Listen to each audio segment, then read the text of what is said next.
Join us on a trip back to the 1937 movie Hollywood Hotel.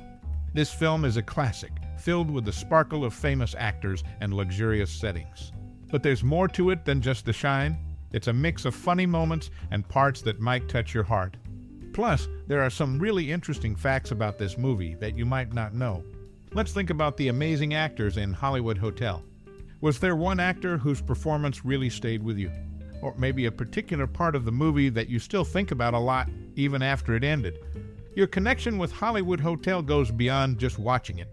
We're eager to know about any special memory or experience you have related to this movie. Did it play a role in any memorable moments in your life? Please share your stories and memories in the comments. We're excited to hear them. Remember, a film is more than just a story on the screen. It's also about the personal memories and experiences of the people who watch it.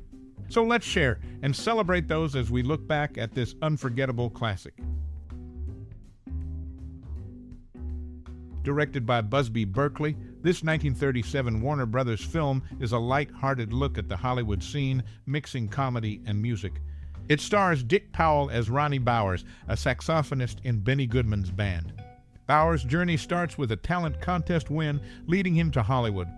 There, his path crosses with Mona Marshall, a famous actress played by Lola Lane, and her sister, dad, and secretary, who all add interesting twists to the story. When Bowers gets to Hollywood, he meets a bunch of quirky characters, including a studio publicist and a photographer. Things get more complicated when Mona, upset about missing out on a movie role, leaves town.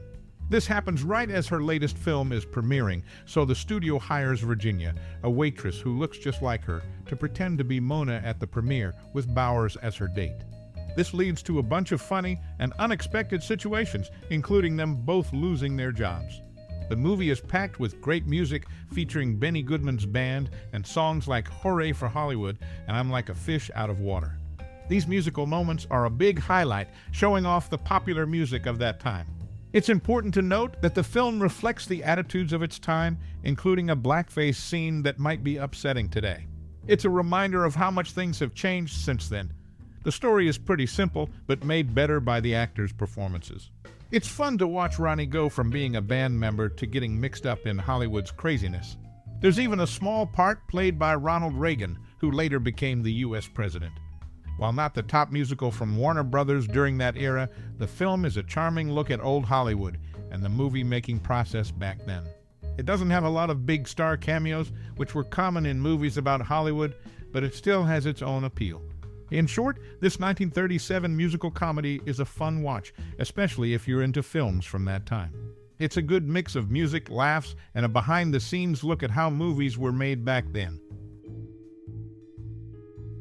Exploring the layers beyond its musical and comedic elements, the film's connection to real Hollywood figures adds a unique dimension. The life of Louella Parsons, a prominent Hollywood columnist, indirectly influences the narrative. She had a daughter, Harriet Parsons, who became one of the first female film producers in Hollywood. This connection to powerful and pioneering women in the film industry is reflective of the evolving roles of women in cinema during that era. Parsons' second husband played a significant role in promoting traditional New Orleans jazz, an influence seen in the film's vibrant musical landscape. His involvement in the Jazz Man record shop and Jazz Man Records in Hollywood contributed to the rich musical backdrop of the era, elements of which are echoed in the movie's soundtrack and performances. The influence of Parsons' third husband, a California doctor with a controversial reputation, also pervades the narrative.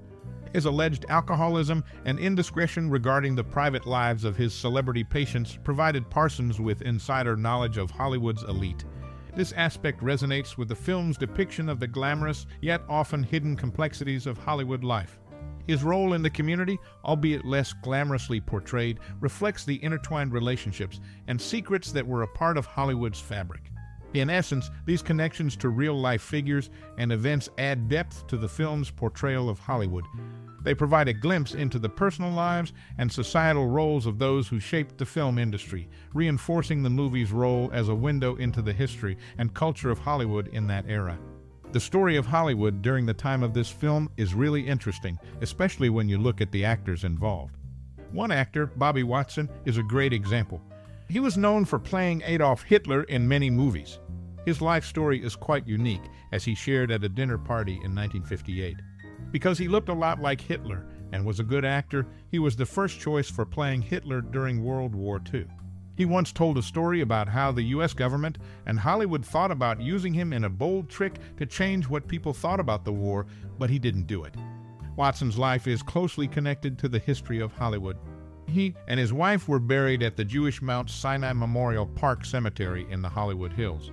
This cemetery is where many famous people from the entertainment world are buried. It shows the different cultures and religions of the people who helped build the movie industry. This film, a fun musical comedy, is linked in a small way to these bigger, more straightforward stories about Hollywood's history. The personal lives and careers of actors like Watson give us a way to see how entertainment, politics, and personal stories were all mixed together in Hollywood back then. Their real-life stories were sometimes just as interesting as the characters they played in movies. Knowing about the lives and experiences of actors like Watson helps us understand the film and its era better. It shows us that Hollywood's shiny exterior often had deeper, more meaningful stories behind it. Every movie is a part of this bigger story. In the making of the film, a notable incident involved Benny Goodman, the famous bandleader. Warner Brothers attempted to feature Johnny "Scat" Davis in Goodman's signature piece, Sing, Sing, Sing. The studio planned to either splice in a trumpet solo by Davis or have him lip-sync to Harry James' solo. However, Goodman strongly opposed this, insisting that Davis not be presented as a part of his band in the film. Goodman's firm stance led to Davis not being featured in that particular number. Another aspect of the film indirectly ties to Ronald Reagan, a notable actor in the movie who later became President of the United States. Reagan, with his first wife Jane Wyman, had children Maureen and Michael Reagan. Their family lived in a Hollywood Hills estate, which was later sold for a considerable sum. Sadly, Maureen passed away in 2001 due to skin cancer. At the time, Reagan, suffering from Alzheimer's disease, was not informed of her death, a decision made by his wife, Nancy Reagan. The film also made history in its portrayal of a racially mixed band. The Benny Goodman Quartet, featuring white musicians Goodman on clarinet and Gene Krupa on drums, and black musicians Teddy Wilson on piano and Lionel Hampton on vibes, performed I've Got a Heart Full of Music. This marked the first time a racially mixed band was shown in a film, representing a significant moment in the integration of American music and cinema. These behind-the-scenes stories and connections add depth to the film's legacy, illustrating its role in the broader context of American cultural and social history.